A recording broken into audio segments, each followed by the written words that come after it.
Menyambung pelajaran ke Menara Gading, satu peluang keemasan kepada sesiapa sahaja, apatah lagi kepada mereka yang jauh di pendalaman. Bagi anak jati Kampung Mat Daleng seperti Nur Fadila Ghazali, tawaran melanjutkan pelajaran ke Universiti Kebangsaan Malaysia UKM Bangi satu impian dari alam persekolahan. Ia peluang sekali seumur hidup. Apatah lagi ditawarkan ke pengajian ekonomi dan pengajian sosial.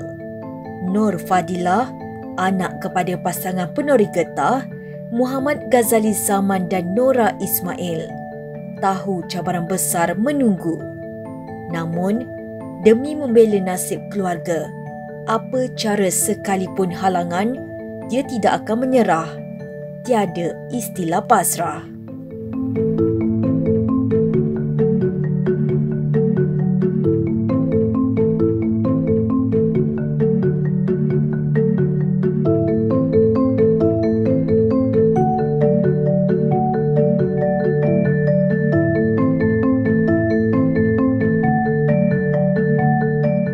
Adik-beradik 7 orang, 4 orang abang dan 2 orang adik. 4 abang saya semua dah bekerja dan yang lagi 2 orang adik perempuan saya dua masih belajar. Dan ayah saya bekerja sebagai penori getah dan mak saya sebagai suri rumah. Kebiasaannya kalau sumber pendapatan ayah saya 1,000 untuk sebulan lah.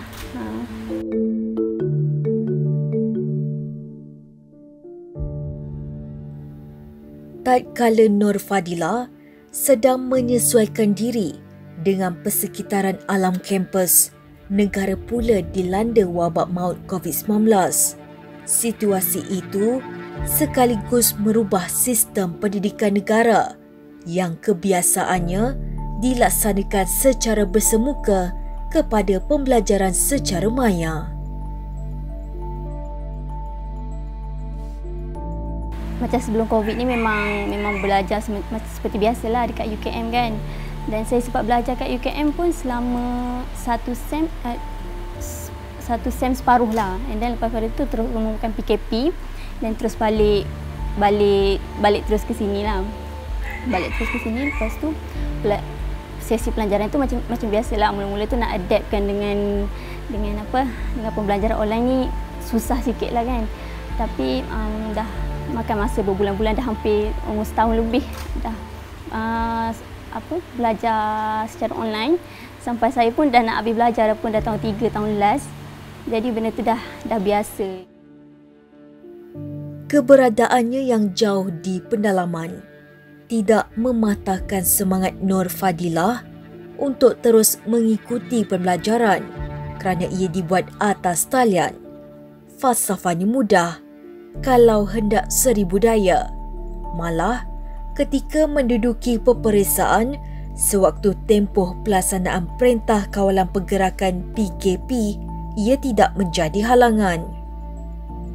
Kalau masalah capai internet tu ada, tapi kuranglah untuk tempat saya, untuk rumah saya ni. Sebab kawasan kampung kan dia ada banyak-banyak kampung. And then saya Kampung Mat Daleng, jadi kawasan sini memang capai internet dia lebih okey lah berbanding kampung-kampung lain. Walau macam mana pun saya ada masalah internet ke, saya akan cuba untuk adapt benda tu. And then anda kata terlepas pun, insya-Allah masih boleh catch up. And then selalu ni lah follow up dengan doktor, bagi tahu apa masalah. In case kalau benda tu akan mengganggu pembelajaran saya akan lebih bercerita ataupun lebih beritahu kepada doktor supaya lebih fahamkan keadaan saya. Sebab saya akan cakap saya duduk di pedalaman, so benda tu akan lebih memudahkan doktor untuk fahamlah. Biarpun mempunyai tugasan kuliah yang padat, ia tidak menghalang Nur Fadilah untuk membantu meringankan tugas ahli keluarga yang lain. Kalau ikut ke kebun tu taklah, tapi kalau abang balik kebun, saya akan siapkan makanan lah. mostly memang saya akan siapkan makanan tengah hari.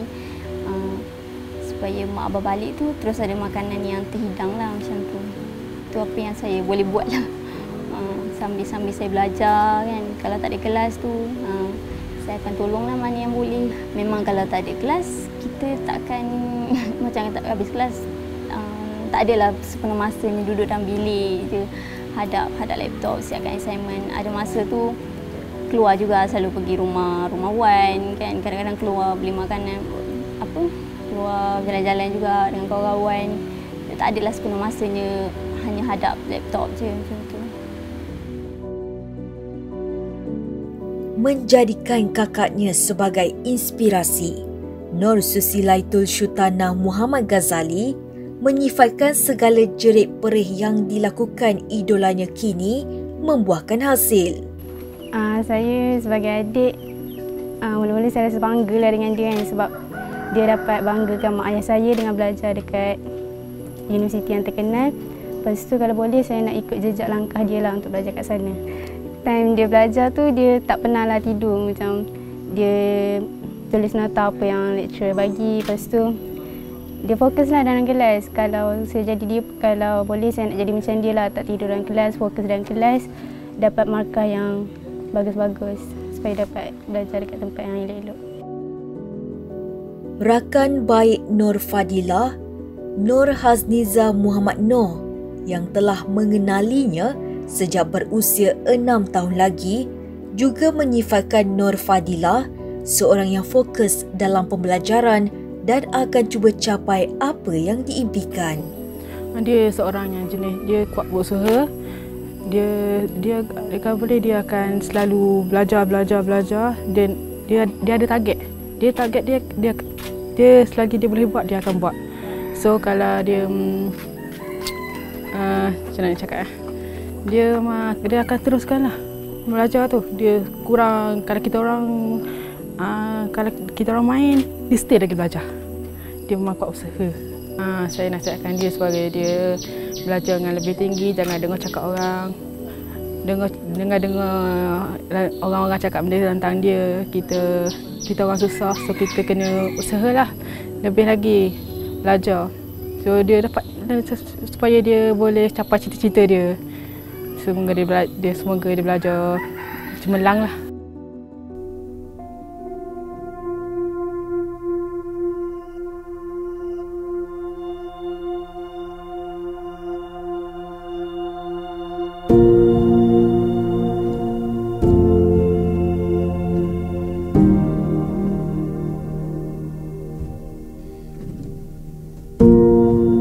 Kasih ibu membawa ke syurga, kasih ayah kekal selamanya.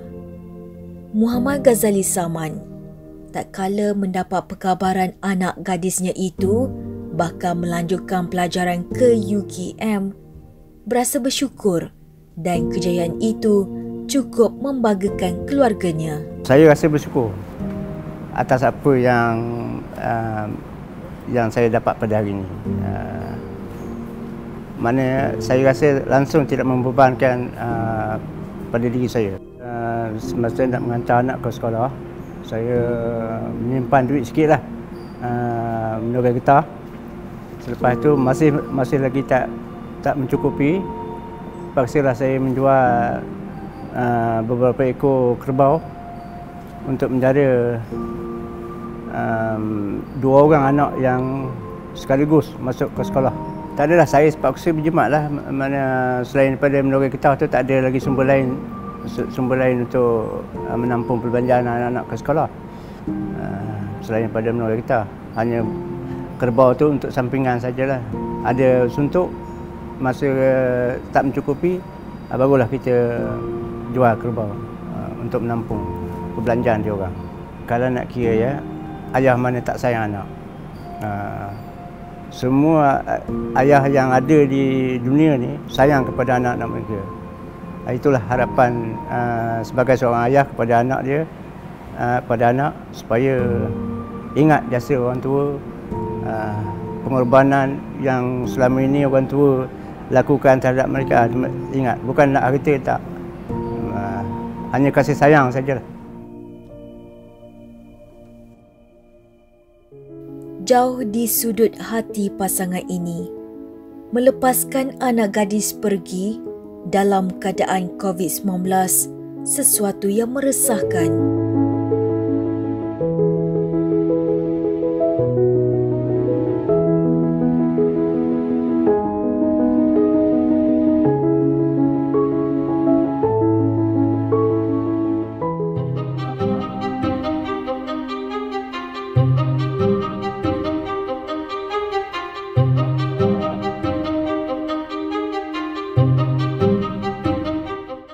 Selepas setahun, anaknya kini akan kembali ke universiti setelah Kementerian Pengajian Tinggi KPT membenarkan pelajar IPT untuk memulakan pengajian mereka secara fizikal di kampus. Ia dibuat berperingkat bermula 15 Oktober 2021.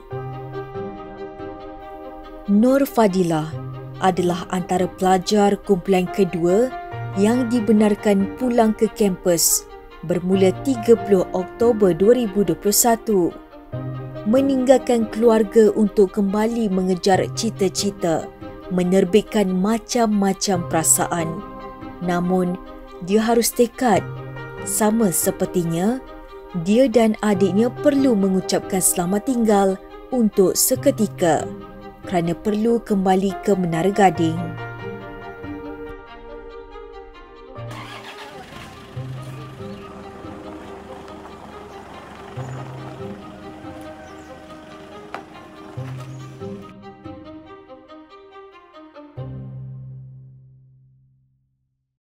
Kalau sebelum waktu COVID memang semuanya macam biasa lah kan, tak macam sekarang lah. Perjalanan pun macam biasa. Kalau daripada Mat Dalin untuk keluar ke bandar akan lalu ke Kuala Tahan dulu. So daripada Mat Dalin ke Kuala Tahan dia mengambil masa lebih kurang dalam sejam, bergantung kepada pemanduan lah, sejam lebih. And then daripada Kuala Tahan akan ke Jerantut, itu bandar Jerantut lah, bandar besar. Dan biasanya paling lama pun sejam. Situ dah makan masa 2 jam. Kemudian barulah saya akan bergerak balik ke Bangi UKM. Itu lebih kurang dalam mengambil masa dalam almost 3-4 jam. Kalau dulu jalan memang tak sepenuhnya berturap. But tak ingatlah berapa tahun lepas, so jalan dah berturap tapi bukan jalan dalam kampung. So jalan kampung masih lagi jalan tanah lah. Jadi dia pun mengambil masa yang lama dengan struktur jalan yang berliku-liku dan jalan yang masih tak lurus. Dan kemudian faktor muka bumi penuh dengan bukit. Jadi menyebabkan mengambil masa perjalanan tu lebih lama. Kalau hari biasa mungkin tak jadi masalah lah, tapi kalau hari hujan tu menyebabkan jalan tu memang akan jadi licin. So tu lebih suka nak lalu. Dan macam dulu tak ada jalan berturap, so memang perjalanan tu memang amat sukarlah kalau hujan kan. Ni alhamdulillah dah berturap ni, dah separuh pun dah kira okey lah macam tu. Lebih singkat lagi lah. Bagi Muhammad Ghazali, dia tak ada masalah untuk menghantar anak-anaknya pulang ke kampus walaupun perjalanan itu memakan masa lebih 6 jam. Kita terpaksa harungi jugalah untuk demi kejayaan anak-anak, untuk masa depan dia orang. Terpaksa kita harungi jugalah kesusahan, pahit mahunya. Saya selalu beri nasihat kepada dia orang. Demi masa depan dia orang sendiri, kena belajar sungguh-sungguh lah. Untuk masa depan dia orang, untuk diri pakcik, tak ada apa dah.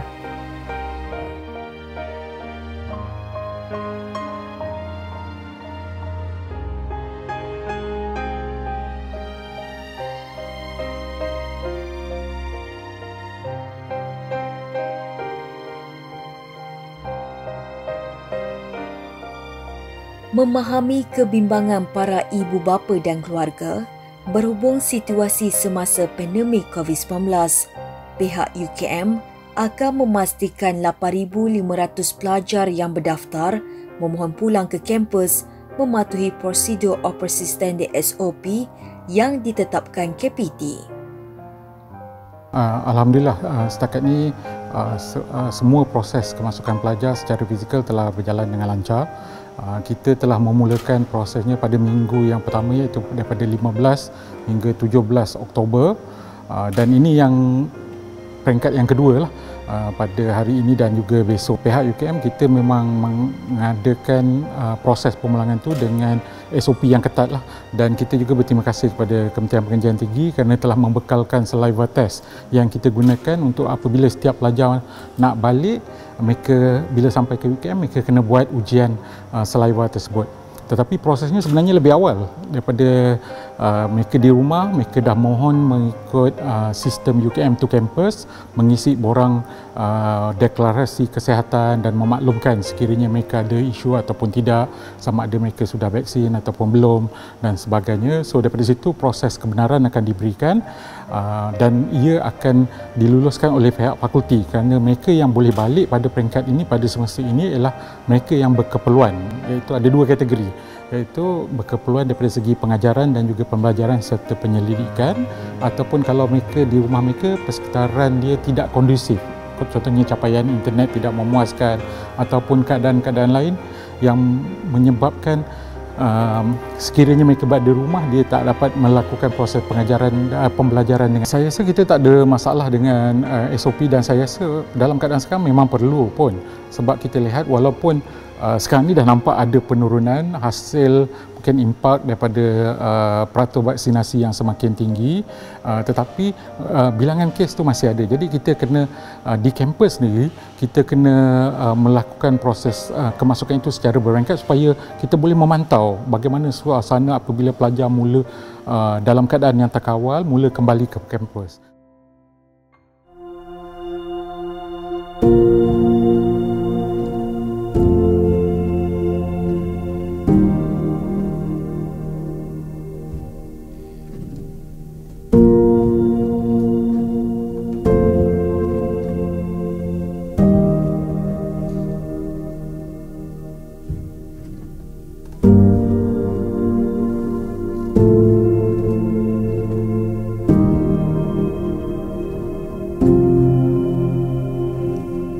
Sebenarnya saya nak berterima kasih kepada pihak Kementerian Pelajaran Tinggi dan juga pihak UKM kerana membenarkan pelajar untuk pulang kampus pada SEM ni, dan sebab saya merupakan pelajar tahun 3 untuk menyiapkan kajian akhir saya, tesis, jadi saya memerlukan banyak bahan rujukan.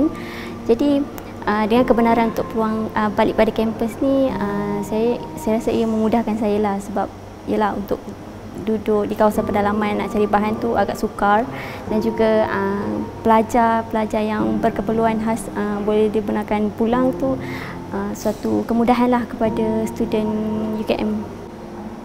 Terima kasih kepada KPT dan UKM kerana memberi peluang untuk saya kembali semula ke kampus. Tak,